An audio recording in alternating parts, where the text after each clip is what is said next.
Jujur aja, dari semua pengalaman abang nonton bola langsung, pertandingan Indonesia vs China di GBK malam tadi paling luar biasa. Yang bikin luar biasa tu fans Indonesia, semangat mereka hingga ada duanya.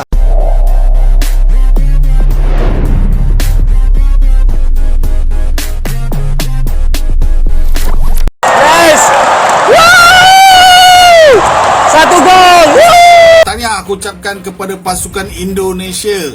Okey, ini adalah peluang keemasan korang untuk mara ke peringkat yang lebih jauh lagi lepas ni. Kemenangan malam ni sebenarnya memang layak diraikan oleh pasukan Indonesia tau. Kalau tengok daripada corak permainan pasukan China, mula-mula aku nampak macam okey lah. Selepas kena 1-0, dah China main dah tak berapa nak best sangat lah. Second half China main tak berapa nak bagus sangat, susah nak tembus bahagian pertahanan pasukan Indonesia sebenarnya. Fix sudah bisa dikatakan saat ini King Indo dan Saudi Arabia lah yang lolos ke round keempat. Buset dah guys. Tapi gak apa-apa guys ya, soalnya guys kita udah gak bisa gitu ya kalau mau langsung lolos ke Pildun, yaitu posisi kedua. Jepang dan Australia sudah dinyatakan lolos ke Pildun. Hanya menyisakan 1 match lagi guys ya, yaitu King Indo versus Jepang guys. Semoga aja King Indo bisa bantai-bantai versus Jepang nanti.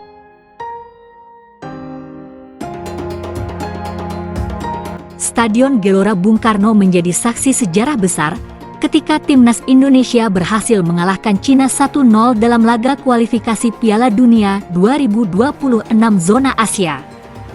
Kemenangan ini tidak hanya mengantar Garuda ke putaran keempat untuk pertama kalinya, tetapi juga menorehkan sejarah baru bagi kawasan ASEAN. Yang menarik, atmosfer GBK malam itu terasa berbeda. Ribuan supporter asal Malaysia turut hadir. Tak hanya itu, sejumlah pengamat dan jurnalis sepak bola dari negeri jiran juga terlihat memantau langsung jalannya pertandingan dari tribun. Kami datang bukan hanya untuk mendukung, tapi juga mengapresiasi perjuangan Indonesia. Ini bukan hanya kemenangan Indonesia, tapi juga kemenangan Asia Tenggara.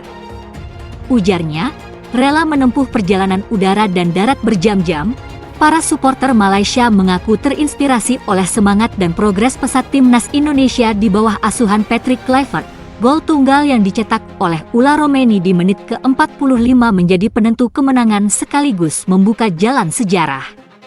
Dengan hasil ini, Indonesia resmi melaju ke putaran keempat kualifikasi Piala Dunia 2026, menjadi wakil pertama ASEAN yang berhasil mencapai tahap ini sejak format baru diberlakukan. Ini malam yang luar biasa.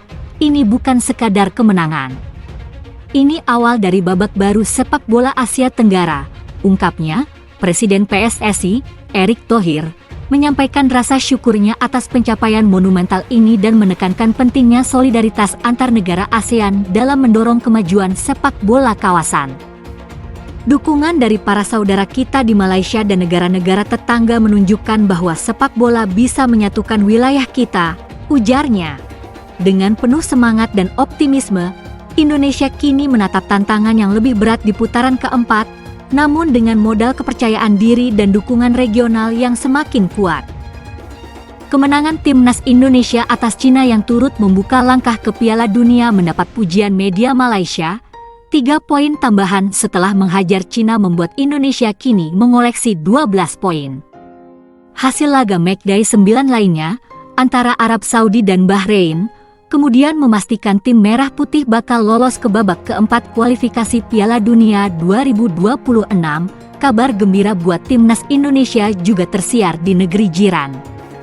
Media-media Malaysia menampilkan berita soal kemenangan Indonesia.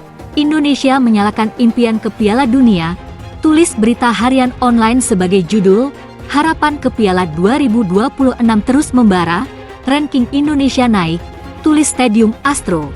Kabar kemenangan Indonesia juga termaktub dalam New Straits Times. Timnas Indonesia masih menyisakan 1 laga pada babak ketiga kualifikasi Piala Dunia 2026, namun sudah memastikan tiket ke babak keempat. Pada babak selanjutnya, Indonesia akan bertemu dengan penghuni peringkat ketiga dan keempat dari 3 grup babak ketiga. Uni Emirat Arab, Qatar, dan Irak adalah calon lawan yang akan dihadapi timnas Indonesia pada babak selanjutnya.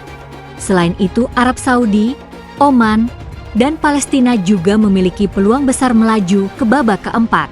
Sementara timnas Malaysia saat ini tengah bersiap menjalani laga kualifikasi Piala Asia 2027. Pada Selasa 10 Juni, Malaysia akan menjamu Vietnam. Dalam ulasannya, Najmi juga menekankan bahwa Indonesia kini menjadi satu-satunya wakil Asia Tenggara yang masih bertahan hingga putaran keempat.